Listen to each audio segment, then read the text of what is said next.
What is this thing I found while raking out my grandfather's old barn?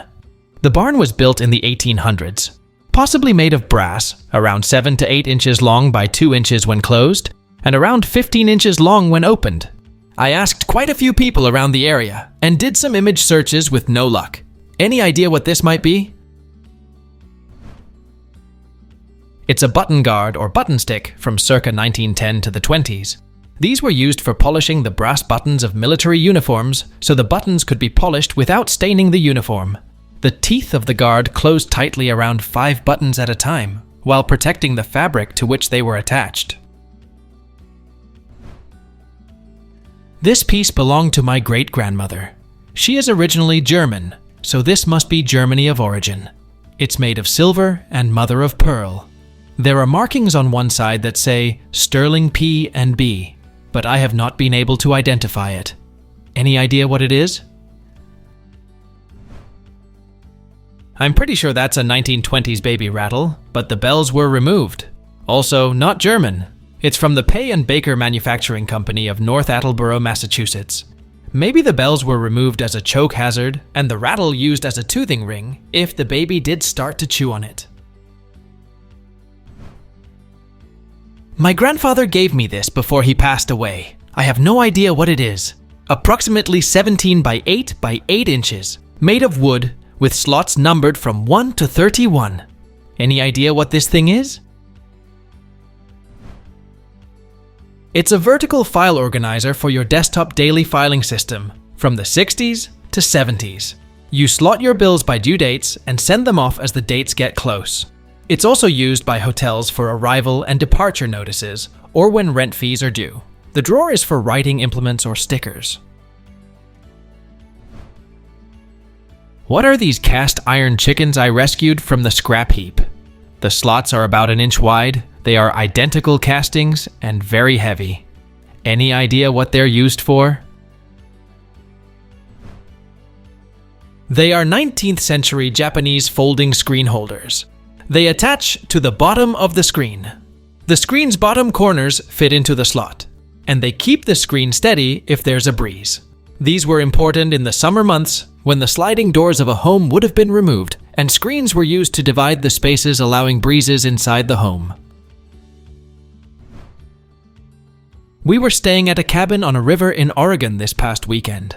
This was hanging on the wall as a decoration and is clearly meant to be worn on your back. You can see the shoulder straps hanging behind it.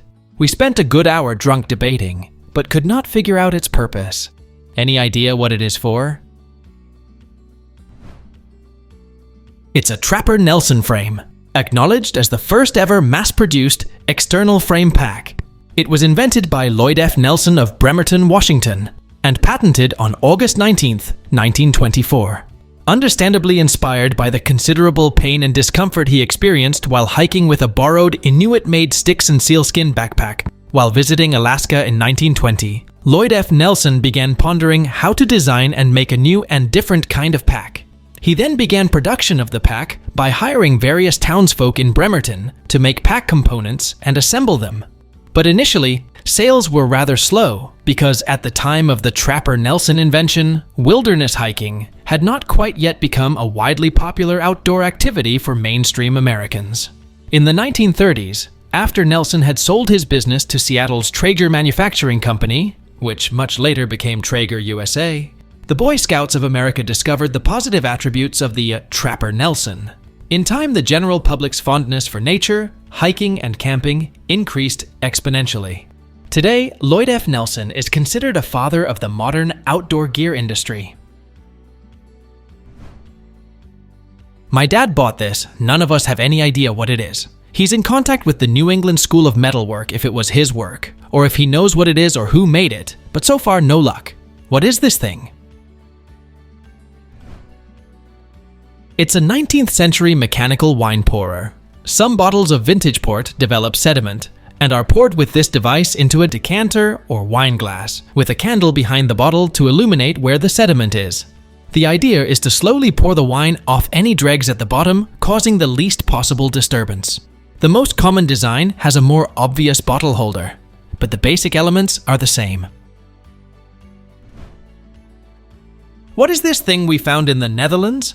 Approximately 15 centimeters long, and the cylinder can be turned with the handle. There is also wood that seems to divide the inside of the cylinder, and there is an opening on the top and bottom of the cylinder. Any ideas are appreciated. It's a cigarette dispenser. You fill the cylinder with cigarettes.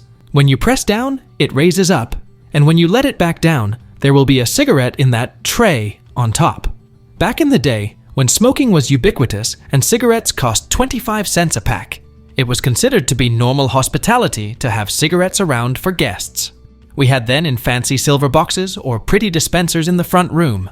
This somewhat whimsical design might have been in the family room or on the bar. This was found in the basement of an old veterinary clinic. A building that is being torn down was home to a veterinary clinic for over 60 years, with 3 or 4 different owners over those years. This was found up the rafters of the basement. The lid of the wood box appeared to have a small oval metal label about 1 inch wide, but it is gone now, just the imprint in the wood. Other than assuming it is some kind of old veterinary equipment, I have no idea what it is. Any help is appreciated. That's a 19th century stomach pump and enema. Stomach pumps were used to wash out the stomach to treat those who had been poisoned. Sometimes plain water was used, and often various medicinals were added such as bicarbonate of soda, carbolic acid, or tincture of myrrh.